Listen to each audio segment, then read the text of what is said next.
இல்லை, நான் அதான் சொல்ல வந்தேன். கோயம்புத்தூர்ல நடந்த விஷயங்கள்ல மாவட்ட ஆட்சியர் திமுகவுடைய அந்த கோயம்புத்தூர் நியமிக்கப்பட்ட அந்த மாவட்ட ஆட்சியர் தான் ஆரவம் இருந்தாங்க. ஒரு 50,000 ஓட்டுகள் நீக்கப்பட்டு விட்டது, ஒரே பூத்துல 800 ஓட்டுகள் நீக்கப்பட்டிருக்கிறது என்று அவர் கம்ப்ளைண்ட் போன்ல சொல்றப்போ, நானே நேரடியாக தேர்தல் பொறுப்பாளராக மாவட்ட ஆட்சியர் அலுவலகத்துக்கு செல்றப்போ இரவு 7 மணி வரை அவர் அலுவலகத்துக்கு வரல. நான் தொடர்ச்சியா அவர் தொடர்ச்சியில போன்ல பேசினேன், நீங்க கம்ப்ளைண்ட் கொடுங்க அப்படின்னாரு. பட் தேர்தல் முடியும் வரை அவர் இடத்துக்கே வரல. அவர் தான் அவர் திமுகவால் நியமிக்கப்பட்ட அதே மாவட்ட ஆட்சியர் தான் அங்க தேர்தல் அதிகாரியா இருக்கார். திமுகவால என்ன மாவட்ட ஆட்சியர் நியமிக்கப்படுவார்? இன்னொன்னு சொன்னாங்க, இது மாதிரி ஏன் நடவடிக்கை எப்படி மாவட்ட ஆட்சியர் நியமிக்கப்படுவார்? திமுக அரசு, நான் சொல்றேன் திமுக அரசு சொல்றேன், நான் திமுக அரசுன்னு சொல்றேன். திமுக அரசு ஆட்சிக்கு வந்த அரசு தான் நியமனம் செய்து ஒரு மாவட்ட ஆட்சியர். சோ அதுக்கு அவர் வந்து தேர்தல் அதிகாரியாக இருந்தாலும் கூட அந்த சமயத்தில் திமுக எந்த அளவுக்கு ஃபேவர் வேணுமோ அந்த அளவுக்கு பண்ணார். கோயம்புத்தூரில் நடந்தது அது. நான் கண்கூட அப்பவே 11 மணிக்கு காலையிலேயே பேட்டி கொடுத்தேன். இந்த மாதிரி நடக்கிறது, இவ்வளவு ஓட்டுகள் வந்து குறிப்பாக பாரதிய ஜனதாவுக்கு சாதகமான வாக்குகள் நீக்கப்பட்டிருக்கிறது.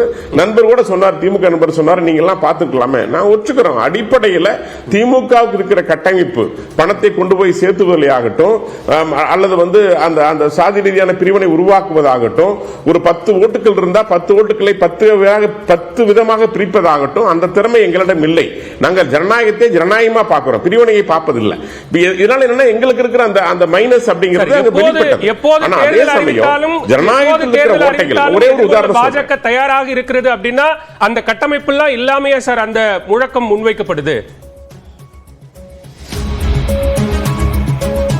இல்ல, நிச்சயமா நாங்க எப்படி நம்புறோம், எங்களுடைய திட்டங்கள், எங்களுடைய செயல்பாடுகள், எங்களுடைய வளர்ச்சி பணிகள், எங்களுடைய இன்றைய 10 ஆண்டு கால பாரத பிரதமர் நரேந்திர மோடி அவர்கள் கொடுத்த இந்த வளர்ச்சி, இந்தியாவை முன்னோக்கி எடுத்து சென்ற விதம், உலக நாடுகளுடைய மிக முக்கிய தலைவராக நரேந்திர மோடி அவர்கள் மாறிவிட்ட விதம், இதையெல்லாம் வெளிநாடு வாழ்கிற இந்தியர்கள் போற்றுகின்ற விதம், இதையெல்லாம் பார்க்கின்ற பொழுது ஒரு மிகப்பெரிய வளர்ச்சி நாங்கள் கொடுத்திருக்கிறோம், வளர்ச்சியை கொடுத்துக் கொண்டிருக்கிறோம். அந்த நம்பிக்கையில மக்கள் ஓட்டளிப்பார்கள் என்று நம்புகிறோம்.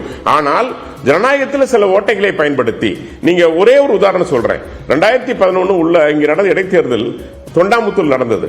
அப்போ நான் தேர்தல் பொறுப்பாளராக இருக்கிறேன்.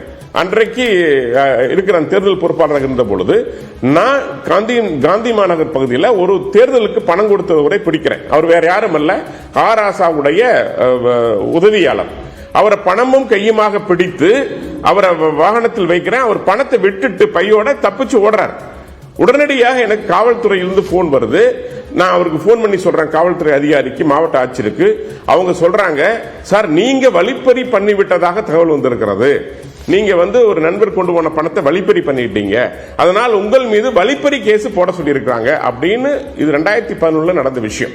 அன்னைக்கு திமுகவுடைய கூட்டணியில தான் அன்னைக்கு வந்து ஒரு வேட்பாளர் என்னாரு, ஆராசா அவர்கள் அங்கு பொறுப்பேற்று செயல்பட்டாங்க. எதுக்கு சொல்ல வர அப்படின்னா, இதுதான் ஜனநாயகத்தை தவறாக பயன்படுத்துற விதத்தில் மிகப்பெரிய கில்லாடிகளாக திமுக இருக்கிறார்கள். அவங்க சொன்ன மாதிரி நாங்க கம்ப்ளைண்ட் கொடுக்க வேண்டியதானே இப்படின்னு சொல்றதா. ஆனா ஜனநாயகங்கிறது என்ன, எல்லாரும் ஒரே மாதிரி இதை ஃபாலோ பண்ணணும்.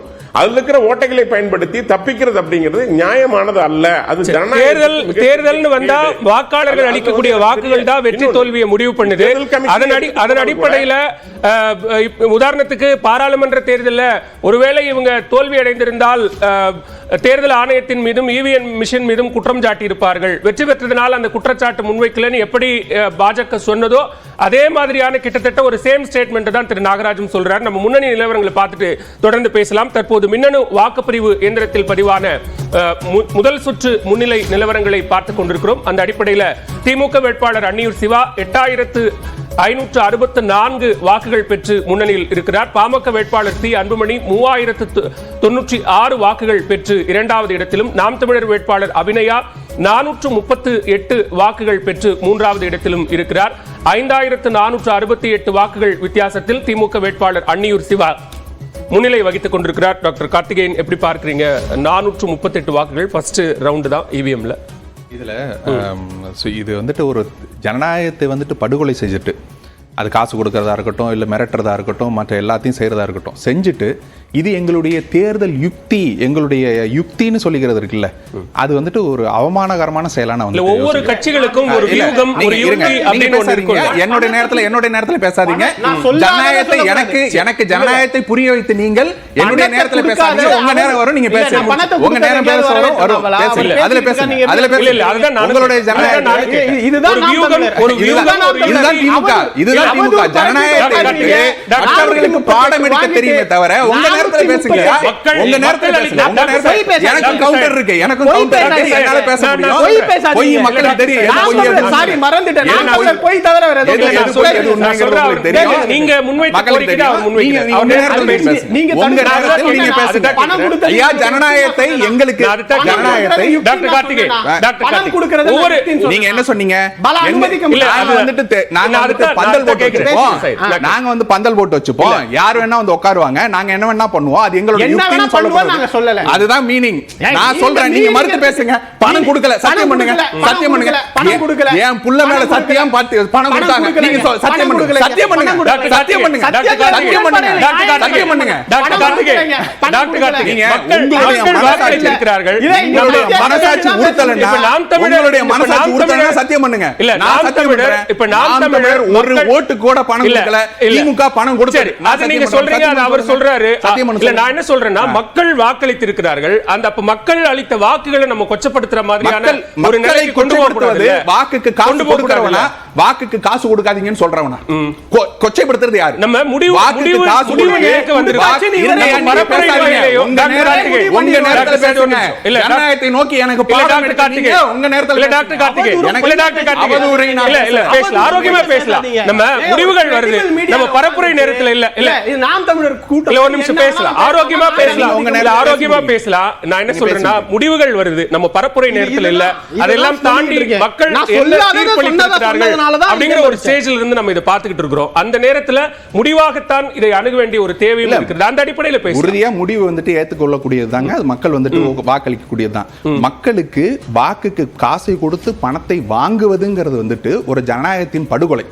அதை வந்துட்டு நம்ம எடுத்துக்கொண்டு ஒவ்வொரு கட்சியும் நாங்க வந்துட்டு ஜெயிச்சிட்டோம் நீங்க நினைச்சீங்கன்னாக்கா ஜனநாயகத்தை கொன்று விட்டீர்கள் அப்படிங்கறத நம்ம வந்துட்டு எடுத்துக்க முடியும். இதுல இன்னொன்னு ஐயா பிரியன் ஐயா சொன்னது போல கட்சிக்காரர்கள் கொடுக்கறது எல்லாத்தையும் வந்துட்டு தேர்தல் ஆணையம் எடுத்துக்காது. நேரடியா வேட்பாளரே போய் காசு கொடுத்தாதான் எடுத்துப்போம் அப்படின்னா, கட்சிக்காரர் யாரோ ஒருவர் செய்த தவறுக்கு வேட்பாளர் எப்படி பொறுப்பாக முடியும் அப்படின்னாக்க, எந்த ஒரு வேட்பாளரும் நேரடியாக போய் ஒவ்வொரு வீட்டா போய் எனக்கு ஓட்டு போடுங்கன்னு காசெல்லாம் கொடுக்கறது. அப்போ நீங்க கட்சியினுடைய ஆட்களை வைத்துக்கொண்டு அதற்கென்று ஒரு அடிமட்ட தொண்டர்களை வைத்துக்கொண்டு அவர்கள் மூலமாக தான் காசை கொண்டு போய் கொடுக்குறீங்க. அப்படி கொடுத்துட்டு கட்சிக்காரர்கள் செய்த ஏதோ ஒரு தவறுக்கு நாங்கள் பொறுப்பாக முடியாது அப்படின்னு சொல்லிக்கிறதோ அது தட்டி கழிக்கிற ஒரு விஷயமா பதில் வாங்கிக்கிறேன். டாக்டர் சையத் ஹபீஸ் கிட்ட தற்போதைய முன்னணி முதல் சுற்று முன்னணி நிலவரங்களை பார்த்துக் கொண்டிருக்கிறோம். அதன் அடிப்படையில் திமுக வேட்பாளர் அன்னியூர் சிவா 8564 வாக்குகள் பெற்று முதலிடத்தில் முன்னணியில் இருக்கிறார்.